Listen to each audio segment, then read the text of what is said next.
Claro que uno de los países más desiguales del mundo, como lo es Colombia, podría compartir experiencias valiosas con otro en la misma categoría como Haití. No, señor presidente, nadie le cree sus excusas. Ni usted fue a adelantar nada sustancial, ni era el momento. Tampoco fue a ayudar o llevar soluciones de política pública, sino a ser aplaudido. La columna se llama Prisión de Palabras.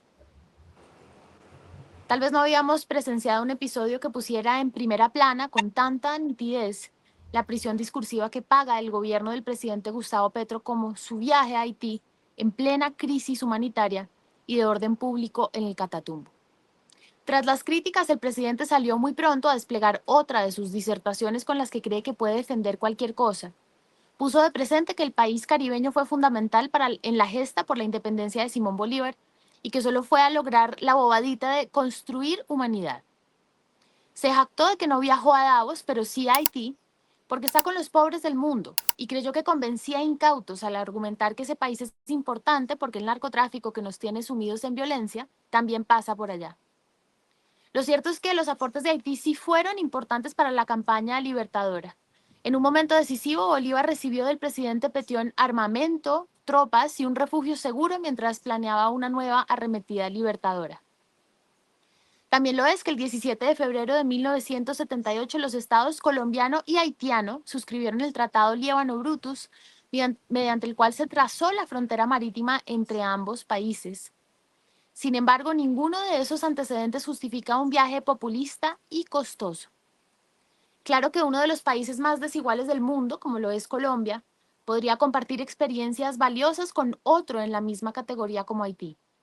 Los gestos de solidaridad con ese país adolorido incluso pueden revestir importancia estratégica, pero no en la mitad de la catástrofe humanitaria más grave que se ha visto durante la presidencia de Petro.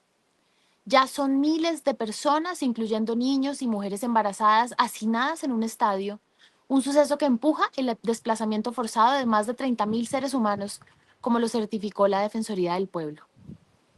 El ELN avanza en su genocidio de los firmantes de la paz con las FARC, los clanes y carteles enfrentados en una rapiña para repartirse el territorio, el gabinete tiembla en medio de un remesón que no termina, las reformas emproblemadas, el erario y la economía que prometen tiempos de vacas raquíticas y el presidente de viaje para dar discursos erráticos y grandilocuentes que ya no significan nada.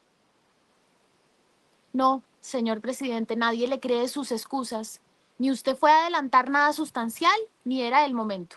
Tampoco fue a ayudar o llevar soluciones de política pública, sino a ser aplaudido, a descubrir estatuas.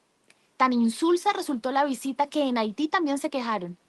El Diario Libre recogió la molestia de un ciudadano, y cito, no pueden pagar a los maestros, los hospitales están cerrados. ¿Era necesario gastar todo ese dinero por un presidente que estaba de visita? Ahí finaliza la cita.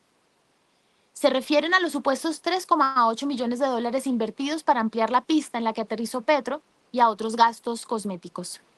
No hubo poder humano que convenciera al presidente de aplazar su periplo mesiánico si es que alguien lo intentó. Y cada vez se hace más evidente su obstinación con los símbolos, los discursos y su arremetida verbal en contra de todas las cosas, en especial contra la razón y la lógica en muchas ocasiones. ¿En dónde quedó ese parlamentario brillante, el orador contundente e inspirador? Se lo tragaron las palabras que acompañan su delirio y su incapacidad de reconocer las faltas de su gobierno. Por eso viaja a Haití en medio del desastre que se desenvuelve en Colombia, porque a veces pareciera que se quedó atrapado en el mundo de las ideas, en donde sí puede controlar lo que pasa, donde le basta con citar a un cineasta italiano, un filósofo rebuscado y algún héroe de la independencia de cualquier lugar del mundo. Tan consumido está el presidente por los alegatos interminables que su uso de Twitter es cada vez más alarmante. Como si en el imperio de arriba no gobernara otro señor impulsivo, este sí dueño del mundo, que con un solo trino podría poner este país patas arriba. Más allá de las estigmatizaciones, desinformaciones y peleas innecesarias, ¿cuánto tiempo gasta el presidente saciándose de dopamina al frente de la pantalla de su celular todos los días? Y esa cárcel discursiva es cómoda porque está amoblada por los micrófonos y cuentas pagadas, por los seguidores fieles que atribuyen todo lo malo al establecimiento, por el canal público que convirtió en radiobemba de sus discursos. Por lo menos ahí adentro todo tiene sentido. incluso viajar a recibir medallas en Haití, mientras el Catatumbo se deshace a pedazos. Esa es la columna. Muy interesante tu columna, Anita, y el viaje del presidente Petro a Haití en medio de la crisis del Catatumbo, pues ha despertado muchas dudas sobre la oportunidad y la utilidad de este viaje en este momento. ¿Qué opinión le merece a usted, doctor Valencia? Yo estuve por República Dominicana en este diciembre, unos días largos, y bueno, averigüé con nuestro embajador, que es también cercano a Petro, es Darío Villamizar, que es el historiador del M-19, y estuve averiguando con gente, bueno, cómo está esto acá y cómo está ahí los vecinos de Haití. Y me comentó un poco sobre este viaje y por otras indagaciones que yo no sé si serán verdad, no puedo asegurarlo. Pues el viaje tenía un sentido mucho más, incluso era un sentido con Estados Unidos, porque Estados Unidos está bregando a construir un ejército en Haití, necesita el concurso de otros países que sean capaces de disponer tropas para Haití. Había ese telón de fondo del tema, cómo poner a funcionar Haití, y habrían unas cosas de tipo, pues también para resolver algunas situaciones dramáticas también de allá con la comunidad internacional. Eso es lo que me enteré, cuando eso pues no estaba ni la cosa del Catatumbo, y me parecía, porque pues esas cosas que son de fondo le iban a entregar una ayuda importante también por parte de la agencia presidencial para la cooperación, una ayuda importante a Haití como ayuda sur-sur, creo que $1.800.000, de manera que era una visita planada. Ahora, la columna de Ana es durísima y tiene mucho sentido en muchas cosas, pero son estas cosas también de fondo que a veces pues tampoco son muy bien presentadas ante el país y que tienen además un signo también de secreto, ¿no? Y que a veces cuesta entender eso, todo eso. Pues estoy tratando de comunicarme con un vocero habitual de la Embajada de Estados Unidos en Bogotá y yo no tengo la confirmación de esta decisión, pero dos medios, el Caracol Radio y la revista Semana lo atribuye a fuentes directas que ellos tienen en el Departamento de Estado. Hasta ahora no hay confirmación oficial del Departamento de Estado sobre la suspensión de visas, pero pues parece ser cierto y también lo dice Caracol Radio, no Caracol Radio, una colega de Caracol Radio que está 100% confirmado y así lo ha publicado la cadena radial en su página. Daniel Sampero Espina. Sí, en el viaje a Haití el presidente Petro también dijo que Donald Trump era un nazi. Y esa misma semana supimos que su ministro de Defensa se reunió con Vladimir Padrino, el ministro de Defensa de Venezuela, por quien los Estados Unidos además pagan 15 millones de dólares.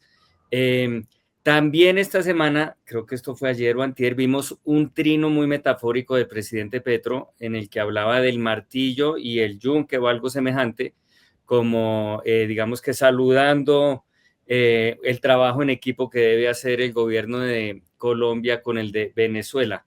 Terrible metáfora, entre otras cosas, porque yunque y martillo no son equipo, ¿no? El claro. Yunque es el que recibe los golpes del martillo. Exactamente, sí.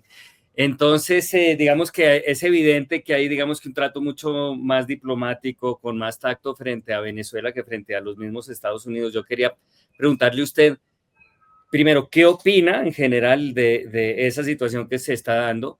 Y segundo, si considera que esta relación que está tratando de tender el gobierno de Petro con el de Maduro es un asunto, digamos que práctico para poder manejar todo lo que está pasando en la frontera, o es una forma también de legalizar de alguna manera la dictadura de Maduro. Pues que yo creo que ha estado Petro caminando en el filo, en la navaja sobre esta relación con Maduro.